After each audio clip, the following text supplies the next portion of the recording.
तो हमें लगता है जातिवाद खत्म हो गया। अभी जरा हाथरस के चंदपा गांव की ही मैं आपको तस्वीर बता देती हूँ।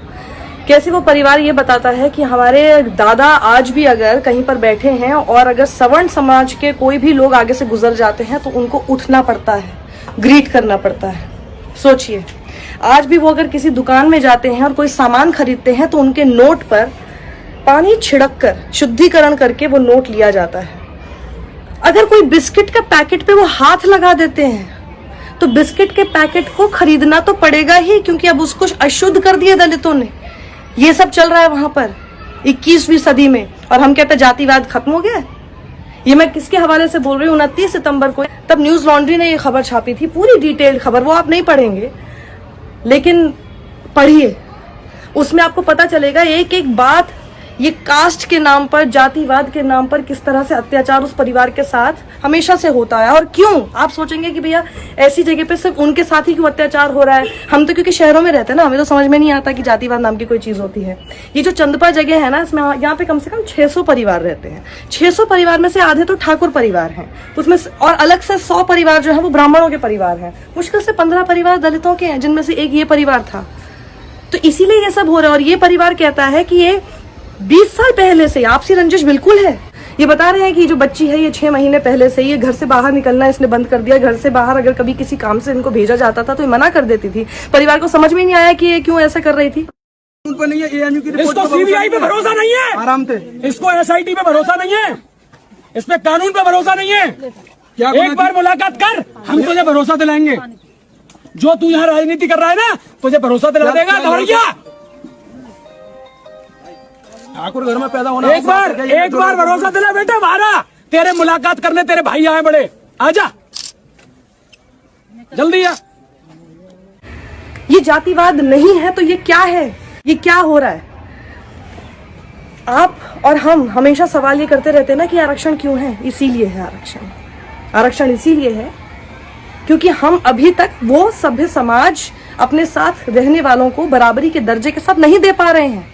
आप और हम अभी भी, आप कहेंगे कि जी मैं तो नहीं करता, आपके एक के करने से कुछ नहीं होता ना, हमको वैसा समाज बनाना पड़ेगा। मैं भी आपको कह सकती हूँ कि मैं भी जातिवाद नहीं सोचती हूँ, मैं भी नहीं करती हूँ, लेकिन मेरे एक के सोचने से क्या होगा?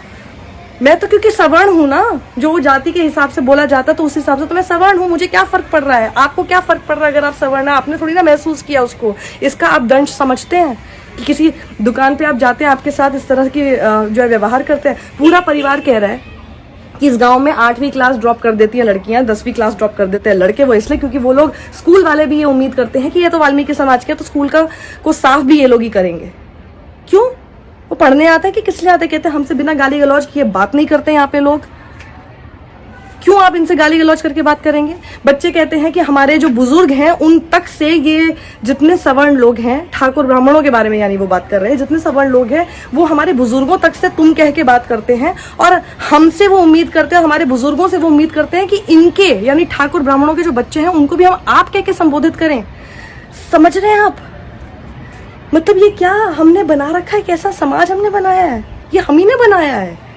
अगर हमारे पूर्वजों ने भी बनाया है तो इसको कम से कम ठीक करने का और सही करने का हमें कम से कम जिम्मा उठाना चाहिए। और अगर हम नहीं करना चाहते ठीक, तो फिर थू है हम सब पे, सच में थू है हम सब पे। अगर हम अभी भी 21वीं सदी में बड़ी बड़ी बातें हम लोग करते हैं, लेकिन हम लोग सिर्फ अभी जातिवाद के दंश में ही घूमते रहेंगे, उसी में अपने आप को जकड़ के रखते रहेंगे। ये पूरा परिवार ये कहता है कि इन लोगों से यही बर्दाश्त नहीं हो रहा है कि एक समय ऐसा होता था कि हमारे जो पूर्वज थे वो इनके घरों में जाके इवन 2 वक्त की रोटी लेने के लिए इनके घर में जाके खूब साफ सफाई वगैरह करते थे। अब ये लोग सक्षम हो गए हैं, थोड़े बेटर ऑफ हो गए हैं, बच्चे भी बाहर जाके कमाने लग गए हैं, रोजगार के उनको अवसर मिल गए थे तो थोड़ा बेटर हो गया, अच्छे से कर रहे हैं। तो इनसे यही बर्दाश्त नहीं हो रहा कि आखिर ये लोग अब हमारे घर में सफाई क्यों नहीं कर रहे हैं? ठेका ले रखा है कि आपके घर में सफाई करने का। जैसे आपको पूरी आज़ादी है कि आप क्या काम करेंगे, वैसे ही किसी दूसरे को भी पूरी आज़ादी है कि वो क्या काम करना चाहता है अपनी ज़िंदगी में।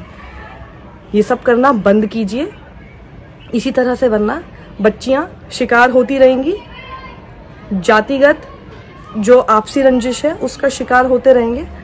और फिर मुझे तो ये समझ नहीं आता, जब ऐसे मामले सामने आता है तब क्या आपको नहीं लगता कि हमारे देश का नाम अंतर्राष्ट्रीय स्तर पर कितना बदनाम होता है? जरा सोचिए इस बारे में। सभ्य समाज बनाने की तरफ आगे बढ़िए, वक्त आ गया है।